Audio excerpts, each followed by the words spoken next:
The fluorescent lights of the supermarket cast their usual sterile glow across the bakery section as Maria Rodriguez stood before the glass display case, her weathered hands clutching a small coin purse.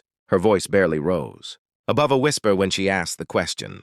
That would change everything. "Do you have an expired cake for my son?" The young baker behind the counter froze, unsure how to respond. But someone else heard those words, someone who wasn't supposed to be there at all that evening. And when he did, the carefully constructed walls around his heart shattered like glass. David Chen had built an empire. From a struggling immigrant family to the CEO of the nation's largest supermarket chain, his journey had been featured in Forbes, celebrated on morning talk shows, and studied in business schools across America. At 47, he had everything the American dream promised: wealth, influence, and respect. But he'd also built something else along the way, a fortress of efficiency and profit margins that had slowly buried the boy who once understood what it meant to go without. That Thursday evening, David had decided to make an unannounced visit to one of his stores in downtown Philadelphia.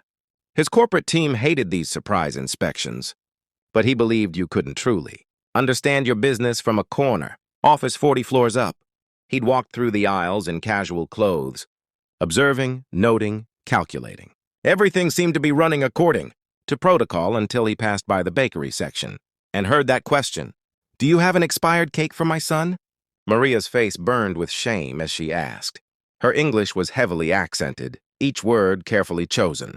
She'd been in America for 3 years, working 2 jobs, cleaning, offices at night, and doing laundry during the day, trying to build a life for her 10-year-old son, Carlos.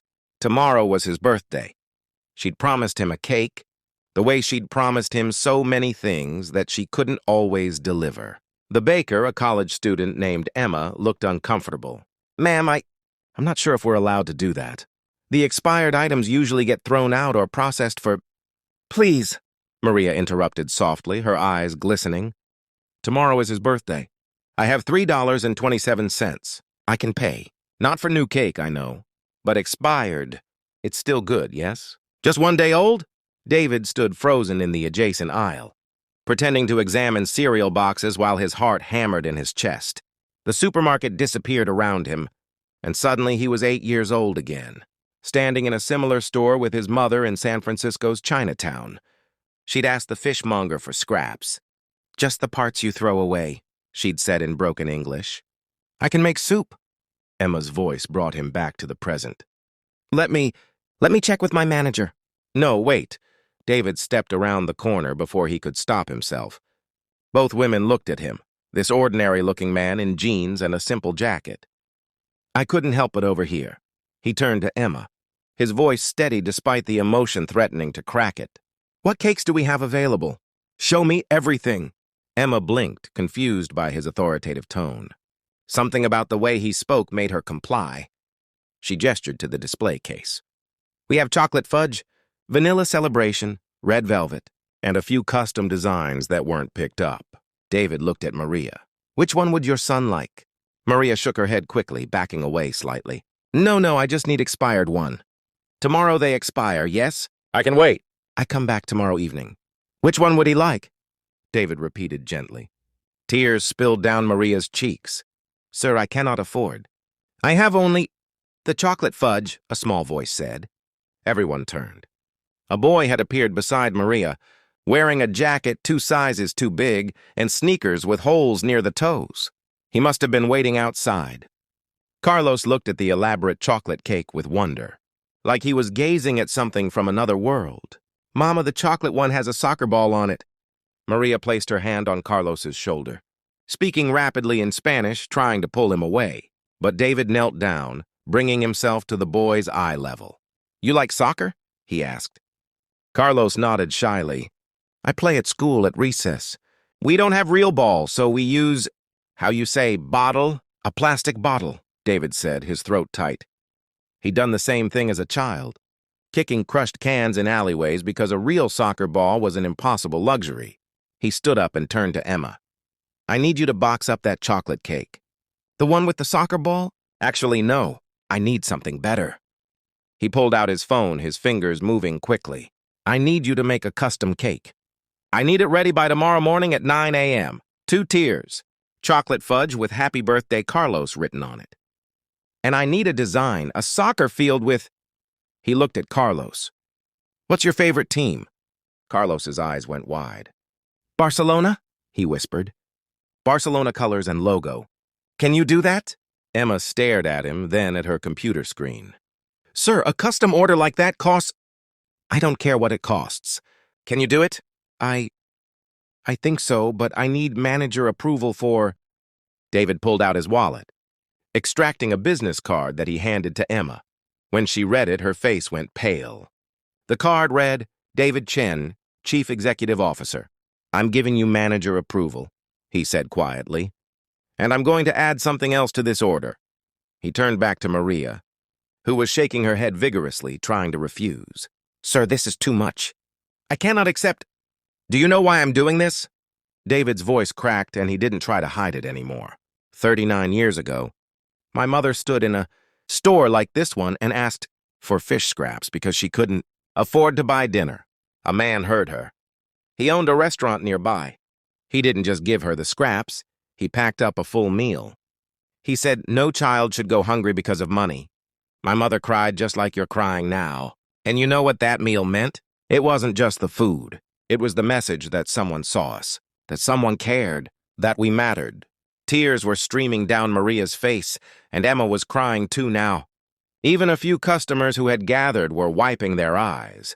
But here's what haunts me, David continued, his voice breaking. I forgot. I built this entire empire, and somewhere along the way, I forgot what it felt like to be that hungry 8-year-old boy.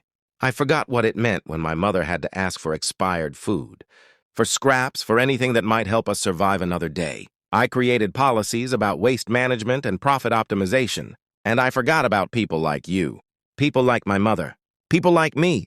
He turned to Emma. From this moment forward, every single one of our stores will have a program. Any parent who needs a birthday cake for their child, any parent will be given one. Free of charge, no questions asked.